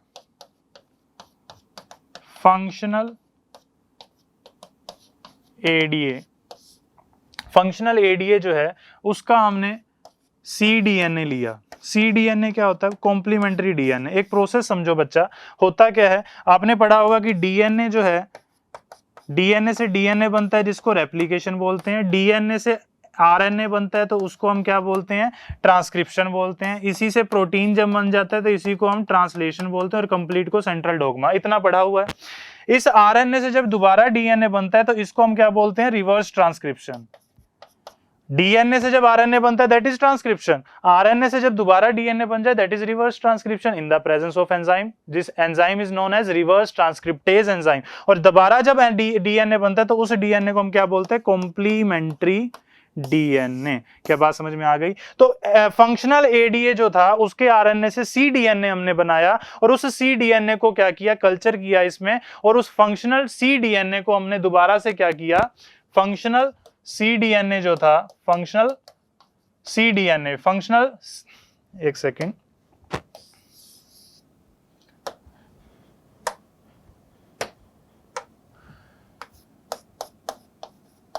फंक्शनल सी डीएनए मतलब कॉम्प्लीमेंट्री डीएनए, किसका, एडीए का। इसको क्या करवाया, पेशेंट में इंजेक्ट करवाया दोबारा से, ठीक है। तो इस तरीके से इसको दोबारा से इसमें क्या करवाया, इंजेक्ट करवाया, और इसके कारण क्या किया गया, इसको बच्ची को दोबारा से जीवन दान दिया गया, ठीक है।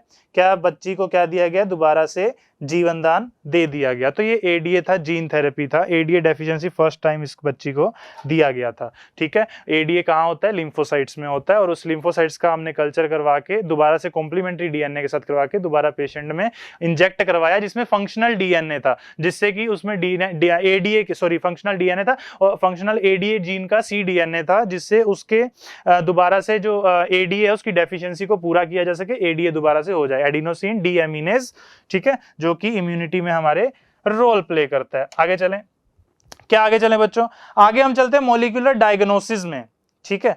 मॉलिक्यूलर डायग्नोसिस में क्या रोल है ये देखते हैं, ठीक है। क्या मॉलिक्यूलर डायग्नोसिस में क्या रोल है, तो इसमें तीन चीजें हैं। देखो, एक्चुअली में बायोटेक बहुत ज्यादा एडवांस हो चुकी है। हम क्या ब्लड टेस्ट करवाते हैं, यूरिन टेस्ट, डिजीज होने के बाद पता लगता है। अब इतनी एडवांस हो चुकी है कि डिजीज अभी कुछ नहीं है, हम तो भी पता लगा सकते हैं कि फ्यूचर में हो सकता है ये वाली डिजीज आपको होगी। इतने हम साइंस में एडवांस बायोलॉजी में हो चुके हैं, ठीक है। तो उसी को हम बोलते हैं मॉलिक्यूलर डायग्नोसिस। बायोटेक का यूज करके हम इतने एडवांस हो चुके हैं कि अभी हम नॉर्मल हैं, हम तो भी बता सकते हैं कि इन फ्यूचर ये वाली डिजीज में भी हो सकती है, क्योंकि ऐसा जीन आपके अंदर है, इसका एक्सप्रेशन इस प्रोटीन का आपके अंदर फ्यूचर में हो सकता है। क्या बात समझ में आ गई? क्या बात समझ में आ गई? तो अर्ली डिटेक्शन डिजीज जो है वो पॉसिबल नहीं थी, कन्वेंशनल जो मेथड्स थे, यूरिन टेस्ट, ब्लड टेस्ट, इनसे अर्ली मतलब जल्दी नहीं हो सकता था, अर्ली डिटेक्शन डिजीज का नहीं हो सकता था। होने के बाद पता लगता है ना, कि यूरिन टेस्ट में कि ये आ गया, अब इसके ये हो गया, लेकिन उससे पहले, होने से पहले डिजीज का पता लगाना है तो मॉलिक्यूलर डायग्नोसिस करना पड़ेगा, जिसमें बायोटेक की टेक्निक्स कुछ जो है वो इन्वॉल्व रहती है मॉलिक्यूलर बायोलॉजी की। क्या बात समझ में आ गई? सबसे पहले जिसमें क्या आता है, पॉलीमरेज चेन रिएक्शन, ये हमने अच्छे से पढ़ा था, PCR, biotech principle and process chapter में, राइट। इसमें क्या किया जाता है, बायोटेक, इसमें पीसीआर, राइट। क्या बात समझ में आ गई? इसमें होता क्या है, कंसंट्रेशन ऑफ पैथोजन जो है बॉडी में वो लो है ना, मतलब उसका डिटेक्शन अभी नहीं हो सकता।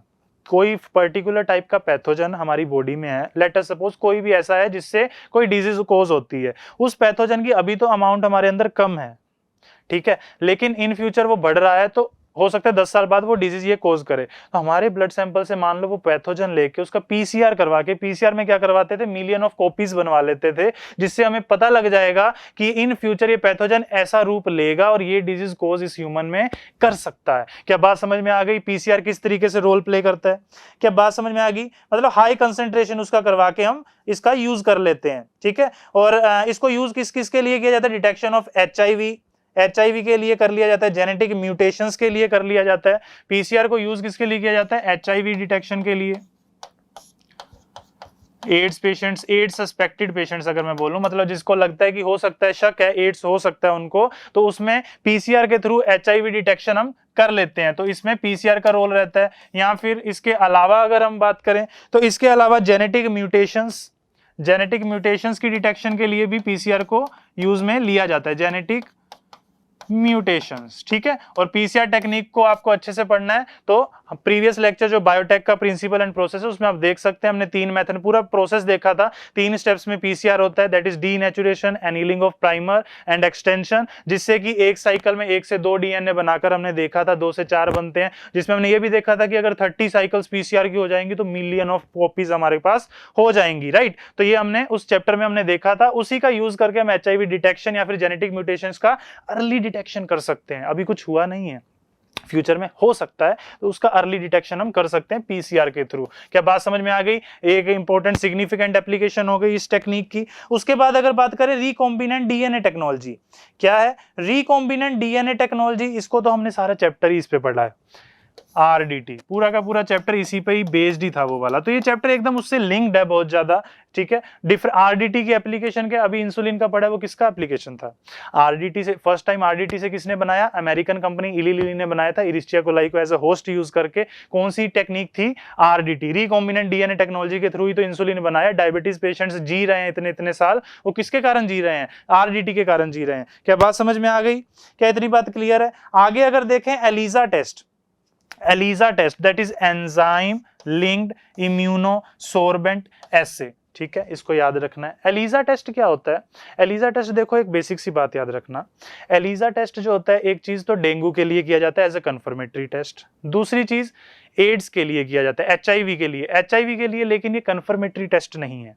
एचआईवी के लिए डायग्नोस्टिक टेस्ट कह सकते हैं इसको एलिजा, क्योंकि एचआईवी डिटेक्शन के लिए कंफर्मेटरी टेस्ट हम मानते हैं वेस्टर्न ब्लोटिंग को, राइट। तो एलिजा टेस्ट जो है वो इसमें एड्स के में भी किया जा सकता है और डेंगू के लिए कंफर्मेटरी टेस्ट है एलिजा टेस्ट। एक्चुअली में ये होता क्या है? ये जो है एंटीजन एंटीबॉडी इंटरेक्शन, एंटीजन और एंटीबॉडी इंटरेक्शन पे बेस्ड एक टेस्ट होता है। क्या बात समझ में आ गई? मतलब एंटीजन एंटीबॉडी इंटरेक्शन पे बेस्ड होता है ये पूरा का पूरा test, ELISA test that is enzyme linked immunosorbent assay, ठीक है, जिसमें क्या है प्रेजेंस ऑफ एंटीजन को डिटेक्ट किया जाता है या फिर एंटीबॉडी प्रोड्यूस की जाती है against the antigen of the pathogen जो कि डिटेक्ट किया गया है, ठीक है। तो स्पेसिफिक टाइप का एंटीजन इसमें डिटेक्ट किया जाता है और उसके अगेंस्ट एंटीबॉडी प्रोड्यूस या फिर करवाई जाती है, उसको डिटेक्ट किया जाता है जो स्पेसिफिक टाइप के पैथोजन के अगेंस्ट प्रोड्यूस हो रही है। तो ये एंटीजन एंटीबॉडी इंटरेक्शन पे बेस्ड एक टेक्निक है, that is the ELISA test. क्या बात समझ में आ गई? और इसका भी एक सिग्निफिकेंट रोल मैंने आपको बता दिया, एचआईवी डिटेक्शन में भी होता है और डेंगू के टेस्टिंग में भी होता है, राइट बच्चा। तो आगे चलें, आगे अगर चले हम ट्रांसजेनिक एनिमल्स की तरफ, आगे हमारे पास है ट्रांसजेनिक एनिमल्स, ठीक है। क्या है? ट्रांसजेनिक एनिमल्स, ठीक है। देखो ट्रांसजेनिक एनिमल्स का नाम से पता, जैसे ट्रांसजेनिक प्लांट्स होते हैं, बीटी कॉटन हमने जेनेटिकली मॉडिफाइड कर लिया, ऐसे मेज होता है, ट्रांसजेनिक मेज भी होता है ना। तो इसी टाइप से ट्रांसजेनिक एनिमल्स भी, हम मतलब किसी को नहीं छोड़ते, ये इंसानों के कारनामे हैं, मतलब करिश्मे हैं या कुछ भी कह लो, इंसान कुछ भी कर रहा है, ठीक है। तो ये ट्रांसजेनिक एनिमल्स भी उसी का एक रिजल्ट है, बायोटेक्नोलॉजी का यूज करके हम ट्रांसजेनिक एनिमल्स बनाते हैं, मतलब अपनी मर्जी का जानवर बना दिया। अब तुम सोच रहे हो कि ये क्या हो गया? खच्चर देखा होगा कभी, मिल्च म्यूल जो भी बोलते हो उसको, तो वो डोंकी और हॉर्स के मतलब कॉम्बिनेशन से हमने वो बना दिया। क्यों बनाया? ऐसे कीनू, अगर कोई राजस्थान रीजन का होगा, गंगानगर क्षेत्र में कीनू बनाते हैं, ठीक है, श्री गंगानगर क्षेत्र में कीनू का प्रोडक्शन। अब कीनू क्या है? संतरे और मौसमी का हाइब्रिड बना के हमने एज अ ट्रांसजेनिक वो क्या है? प्लांट है। तो इसी टाइप से एनिमल्स भी बनाए जाते हैं, जैसे खच्चर हो गया। तो ये क्या है? इनको बनाया क्यों जाता है? कॉमन रीजंस जो डेवलप करे जाते हैं ट्रांसजेनिक एनिमल्स। तो बायोटेक का यूज करके इतना तो समझ गए आप कैसे किया जाता है, जेनेटिक मॉडिफिकेशन किया जाता है, ठीक है। दोनों का मान लो आर्टिफिशियली स्पर्म इंसेमिनेशन करवा के, इम्प्लांटेशन करवा के और नया जानवर बना दिया जाता है अपने अकॉर्डिंग, जो हमारी डिजायरेबल, हमारी जो डिजायर्स हैं, हमारी जो ग्रीड्स हैं, हमारी जो नीड्स हैं, उसको पूरा कर सके, ठीक है। इसके रोल क्या रहते हैं? Study of normal physiology and development, studies के पर्पज से, स्टडी ऑफ डिजीज करना हो, फिजियोलॉजी बायोलॉजिकल प्रोडक्ट्स बनाने हो। जैसे कि आपने देखा होगा वैक्सीन वगैरह कोई भी बनती है, कोविड डायरेक्ट इंसान को लगा दी जाती है क्या? आओ तुम्हें ठोकें, ऐसा नहीं होता है, पहले उनको जानवरों पे आजमाया जाता है। अब जानवर कौन से? उनके लिए भी ट्रांसजेनिक एनिमल्स को यूज कर लिया जाता है, क्योंकि नेचुरली तो ये होते नहीं है, हमने बना रखे हैं। अब इनमें क्या है? हम वैक्सीन यूटिलाइज करके मतलब ट्रायल्स करते हैं इस पे, है ना। हम सुना होगा वैक्सीन का ट्रायल चल रहा है ना। अभी एक बार ट्रायल हुआ है, 2 बार 4 बार, डायरेक्ट ह्यूमन पे थोड़ी यूज करते हैं। वैक्सीन सेफ्टी के लिए वही बात आ गई ना, केमिकल सेफ्टी टेस्टिंग, तो मतलब अपनी टेस्टिंग स्टडीज वगैरह के लिए भी हम यूज करते हैं, बाकी अपनी ह्यूमन वेलफेयर के लिए भी भी हम यूज करते हैं ट्रांसजेनिक एनिमल्स को। क्या बात समझ में आ गई? क्या बात समझ में आ गई?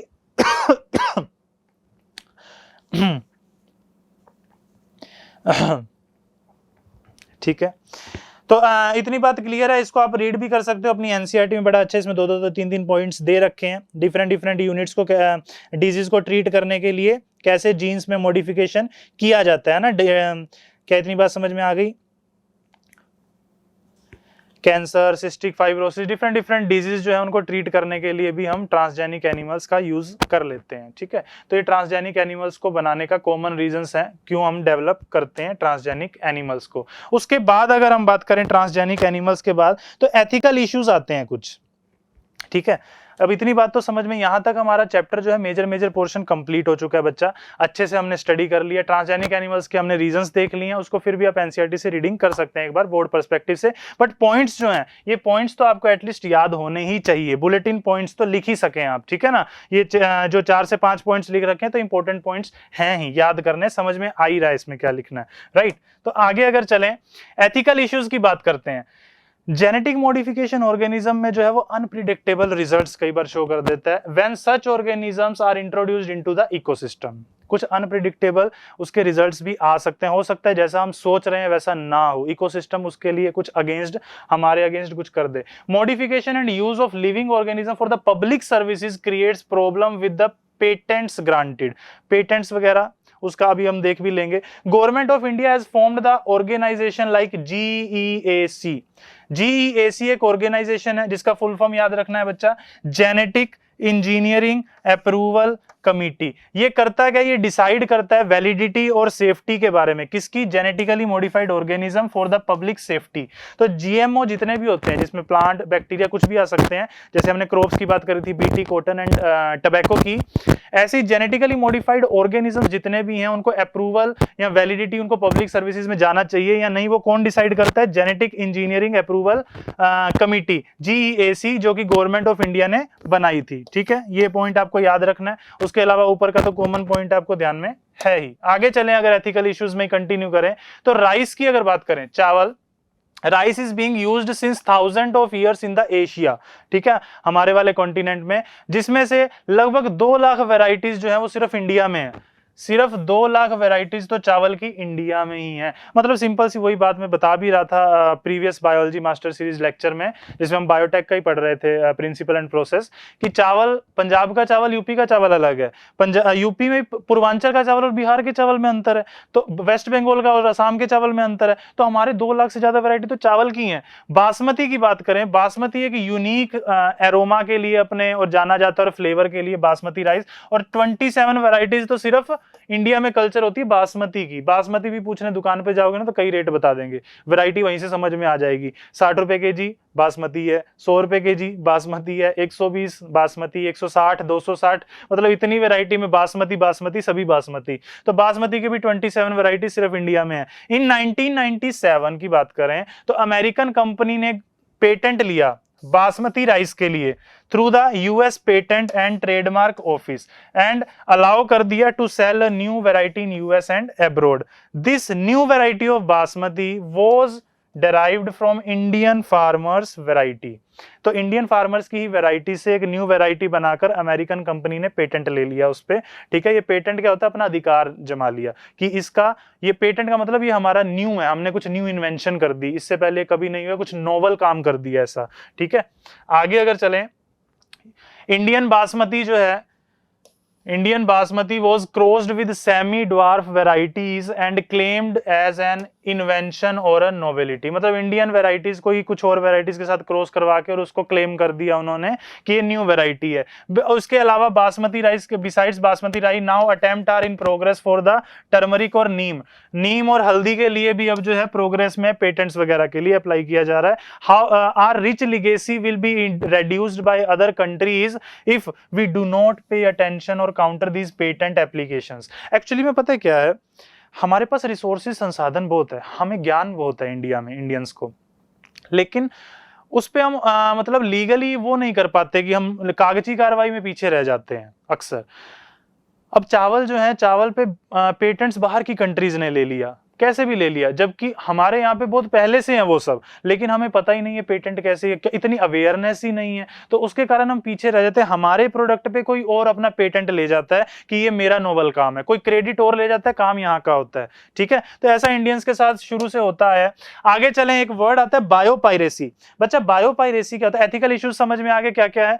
Biopiracy is defined as the use of bio resources by the multinational companies and other organisations भी हो सकती है without proper authorities from the country and concerned people without compensatory payment. मतलब हमारी मान लो जैसे इंडिया की बात ही कर ले, इंडिया के कोई बायो रिसोर्सेज का यूज कोई अदर कंट्री या कंपनी कर ले बिना इंडिया की गवर्नमेंट के परमिशन के या यहाँ के कंसर्न्ड एनजीओज या उनकी परमिशन के, तो उसको बोलते हैं बायोपायरेसी कर दिया, ठीक है। उसको टर्म दे दी गई biopiracy. To check these problem Indian parliament ने एक अमेंडमेंट भी किया था, second amendment of the Indian patent bill, जो कि इस टाइप के इश्यूज को कंसिडरेशन में लेता है, ठीक है। इंडियन पेटेंट बिल बना हुआ है, उसमें अमेंडमेंट भी इंडियन गवर्नमेंट ने किया।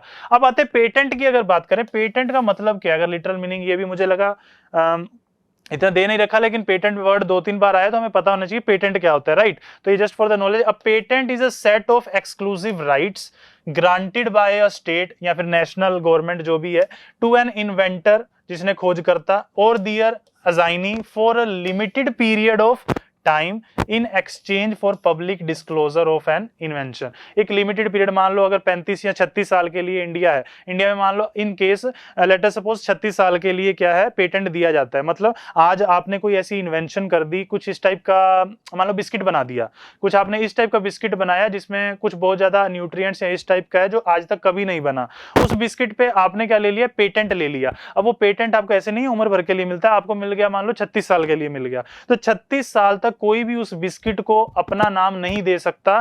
क्यों? अगर कुछ अपने रिसोर्सेज या अपने नाम से यूज कर रहा है तो आपकी परमिशन की रिक्वायरमेंट है, वरना आप उस पे लीगल एक्शन ले सकते हैं।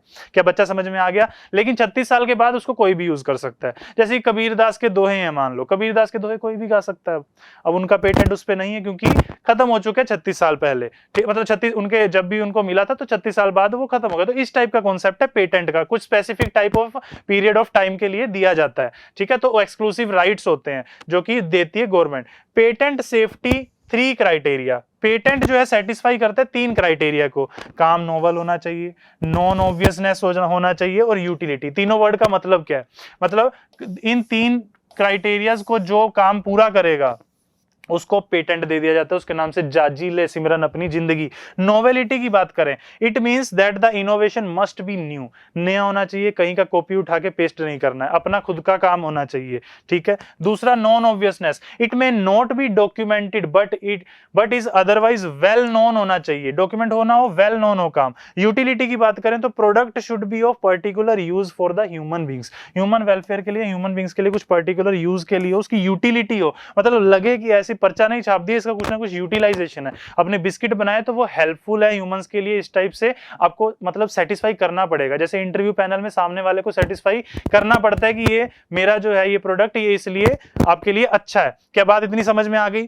क्या बच्चा इतनी बात समझ में आ गई आपको? आगे चले तो ये हो गया बायोपायरेसी, पेटेंट हो गया, इतनी बात हमें समझ में आ गई। कुछ एक आध कंट्रोवर्सीज भी रही हैं हमारे साथ इंडिया का, मैंने आपको भी जो बताया कंट्रोवर्सीज रही हैं कुछ हमारे साथ, जैसे कि हमारी एक्चुअली में मान लो किसी और ने ले लिया पेटेंट, है ना, लेकिन काम हमारा था, है ना, इस टाइप से कुछ कंट्रोवर्सीज रही हैं हमारे साथ। कंट्रोवर्सीज किस किस में रही है? टर्मरिक में, हल्दी में रही हैं। हल्का सा मैं बता दूं, जस्ट फॉर द इंफॉर्मेशन है ये बोर्ड में आपके पूछा जाए ना जाए, लेकिन हमें पता होना चाहिए अगर हम पढ़ रहे हैं इस टाइप का चैप्टर। नीम में, बासमती राइस में, है ना, ये 3 तो हैं ही, वैसे तो काफी सारी है लेकिन ये 3 तो कॉमन जो हमें पता होना चाहिए, है ना, बासमती राइस। तो इन तीनों में कंट्रोवर्सीज हो रखी हैं इंडिया में पेटेंट को लेकर। कैसे कैसे? टर्मरिक जो थी ना 1995 में एक्चुअली में यूएस पेटेंट ऑफिस ने इसमें पेटेंट ले लिया, ठीक है। टर्मरिक पे क्या हुआ था, 1995 में इसका पेटेंट ले लिया, किसने? यूएस पेटेंट ऑफिस ने, ठीक है, इसका पेटेंट ले लिया। लेकिन और इन्होंने पेटेंट किस लिए लिया कि टर्मरिक का यूज होता है टू वाउंड द हीलिंग, ठीक है। 1995 में यूएस पेटेंट ऑफिस ने इसका पेटेंट ले लिया, किससे? यूनिवर्सिटी ऑफ मिसिसिपी से। यूनिवर्सिटी ऑफ मिसिसिपी से टर्मरिक का क्या लिया यूएस पेटेंट ऑफिस ने? यूएस पेटेंट ऑफिस पीओ, इसने पेटेंट ले लिया कि टर्मरिक जो है वो वाउंडिंग वगैरह पे हीलिंग के लिए काम किया जाता है। क्या ये नई चीज है? चोट या दर्द हो हड्डियों में तो उसके लिए हल्दी लेना चाहिए, ये उन्होंने पेटेंट ले लिया कि 1995 में, और ये सेंचुरीज से इंडिया वालों को पता है ये कैसे पेटेंट कोई ले सकता है। तो इस पेटेंट को चैलेंज कर दिया डॉक्टर आर.ए. माशेलकर जी ने। इस पेटेंट को क्या किया? चैलेंज कर दिया गया, challenge by doctor R A. Mashelkar. Doctor R A. Mashelkar ji जो थे इंडिया के, उन्होंने इसको चैलेंज कर दिया कि इंडिया में तो ये बहुत पहले से पता है, तो इसमें पेटेंट कैसे हो सकता है? तो इस पेटेंट को रिवोक करना पड़ा, ये पेटेंट यूएस ऑफिस से छीन लिया गया। तो इसकी फाइट लड़ी थी डॉक्टर आर.ए. माशेलकर जी ने हल्दी के लिए। 1995 में उन्होंने कैसे पेटेंट ले लिया? ये बात तो हमारे बड़े बुजुर्गों को बहुत सालों से पता है। हल्दी को हम यूज करते हैं हीलिंग के लिए, एज ए वाउंड वगैरह कहीं पे हो जाए इंजरी वगैरह, तो है ना। तो ये वाला टर्मरिक का इस टाइप से कंट्रोवर्सी चली, 1995 में पेटेंट ले लिया यूएस पेटेंट ऑफिस ने, और उसके अगेंस्ट लड़े डॉक्टर आर.ए. माशेलकर जी ने, और ये पेटेंट दोबारा से रिवोक हो गया। इन्होंने कहा ये तो इंडिया वालों को बहुत पहले से पता है, हमारे दादा दादी को, है ना। उसके अलावा अगर नीम की बात करें तो नीम का जो पेटेंट था इसको 1996 में चैलेंज किया। नाम याद रख लो, इंडियंस का नाम बाहर वालों का क्यों ही याद रखना है हमने। 1996 में इसको चैलेंज करा, किसने? चैलेंज हमारे यहाँ की बहुत ही फेमस लेडी, चैलेंज किया इनको by, challenge by Vandana Shiva ma'am, ठीक है। वंदना शिवा जी ने क्या किया? इसको चैलेंज किया, एनवायरमेंटलिस्ट कह सकते हो आप इनको एक। तो वंदना शिवा जी ने क्या किया? इस पेटेंट को चैलेंज कर दिया। ये भी यूरोपियन पेटेंट ऑफिस ने चैलेंज ले लिया था अपनी नोवेलिटी के लिए कि नीम का, है ना। लेकिन कैसे नीम को ले सकते हैं? हमारे तो यहाँ पे शुरू से ही उसको बहुत महत्ता दी जाती है। तो इसी टाइप से बासमती राइस जो है, इस पे भी कंट्रोवर्सी हो गई थी। इसमें 1997 में क्या हुआ? टेक्सास कंपनी ने पेटेंट ले लिया था। इसका कंट्रोवर्सी 1997 का केस है, ठीक है। ये ईयर आप याद रख सकते हैं कि इस टाइप से जो है इसको टेक्सास कंपनी ने क्या किया? पेटेंट ले लिया कि बासमती राइस पे। बट लेटर ऑन क्या किया? इन्होंने भी अपना पेटेंट खो दिया क्योंकि कंट्रोवर्सी हो गई थी इंडिया के साथ। तो इंडिया की इन तीन चीजों पे कंट्रोवर्सी हो चुकी है, बासमती राइस, टर्मरिक हो गया, नीम हो गया। क्या बच्चा इतनी बात समझ में आ गई? ये चैप्टर इतना ही था, बड़ा प्यारा चैप्टर था, बड़ा इंटरेस्टिंग चैप्टर था, इन्फॉर्मेशन अच्छी अच्छी थी इसमें जानने को हमें मिली। थोड़ा सा आगे देख लेते हैं। अच्छा, चैप्टर कंप्लीट हो चुका है, थोड़े से क्वेश्चन देख लेते हैं ना, मजा आ जाएगा उसके बाद। तो जीईएसी की बात करें अगर, GEAC stands for the genome ground environment action committee, genetic engineering approval committee, right. तो C is the right answer, that is genetic engineering approval committee, GEAC, जो कि डिसाइड करती है कि जेनेटिक मॉडिफाइड ऑर्गेनिजम्स जो हैं उनको वैलिडिटी देनी है पब्लिक सर्विसेज के लिए या फिर नहीं देनी है। तो C peptide of human insulin जो होता है वो क्या करता है? A part of mature insulin molecule. Mature में सी पेप्टाइड होता है? क्या होता है? नहीं। प्रो हार्मोन कंडीशन, जब इनएक्टिव था उसमें सी पेप्टाइड था, मैच्योर वाले में तो डिलीट हो गया था, तो ये वाला तो ऑप्शन गलत है। तो मैच्योर वाले में सिर्फ ए और बी होता है। Responsible for the formation of disulphide bridges, ऐसा तो कहीं पढ़ा ही नहीं। Removed during the maturation of pro insulin to insulin, तो इसका भी सी ऑप्शन करेक्ट हो जाएगा, क्योंकि मैच्योर इंसुलिन जो होता है इसमें सिर्फ और सिर्फ only A and B chain होती है, राइट बच्चा। तो आगे चलो, इसके बाद देखें, human insulin being commercially produced from a transgenic species of इरिस्टिया कोलाई, किसने किया था फर्स्ट टाइम? ईली लीली, अमेरिकन कंपनी थी, मेरे को नाम बड़ा प्यारा लगता है इसलिए मैं बार बार ऐसे बोल देता हूं। तो 1983 में, ठीक है, ईली लीली कंपनी अमेरिकन ने।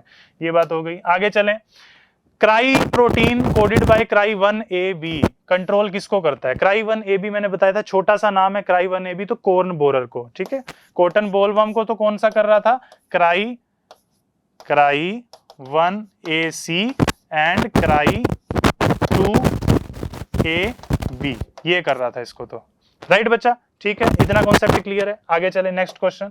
नेक्स्ट क्वेश्चन देखें, Nematode specific genes were introduced into the tobacco host plant using which vector? PB3R22 नाम तो अच्छा ही, वैसे क्या है, ये भी एक आर्टिफिशियल है, हमने पढ़ा था प्रीवियस लेक्चर में, plasmid that is discovered by the Bolivar and ridge, right. इसकी डिटेल करी थी। प्लाज्मिड तो हमने इस चैप्टर में कहीं देखा ही नहीं, बैक्टीरियोफाज भी नहीं। एग्रोबैक्टीरियम, तो एग्रोबैक्टीरियम हमने देखा था, इसको यूज किया जाता है इसमें नीमेटोड स्पेसिफिक जीन्स को क्या करने के लिए, इंट्रोड्यूस करने के लिए टोबैको होस्ट प्लांट में, राइट। और ये सब हमने वैसे पढ़ रखे हैं, bacteriophage, plasmid and all in the previous lecture of biotech. The site of production of ADA in the human body is erythrocyte. erythrocyte का मतलब RBC की बात हो रही है ना, RBC में तो नहीं होता, हमने क्या पढ़ा था, lymphocytes। तो lymphocyte is the correct answer, right। तो correct answer क्या हो जाएगा इसका, lymphocyte। आगे चलें अगर, तो in RNAi genes are silenced during single stranded DNA, no। Silence किया जाता था mRNA को किससे, डबल स्ट्रैंडेड RNA से। डबल स्टैंडर्ड डीएनए ये भी नो, डबल स्टैंडर्ड आरएनए ये ठीक है, सिंगल स्टैंडर्ड आरएनए ये भी नहीं, ठीक है। तो C is the right answer, double standard RNA. समझ में आ रहा है ना बच्चा, समझ में आ रहा है कि नहीं आ रहा है? ओके, धन्यवाद आप सभी का, धन्यवाद जुड़ने के लिए। आज के लिए बायोलॉजी मास्टर सीरीज में ऐसी बने रहिए, प्यार देते रहिए, इसको शेयर करते रहिए, पढ़ते रहिए, बोर्ड में बहुत हेल्पफुल रहने वाला है, ठीक है। और दिवाली आ रही है, ज़्यादा पटाखे नहीं जलाने हैं, ध्यान से जलाने हैं, अपने आप बचाव रखना है, राइट। और खुश रहिए, आबाद रहिए, दिल्ली रहिए, इलाहाबाद रहिए। तब तक के लिए जय हिंद।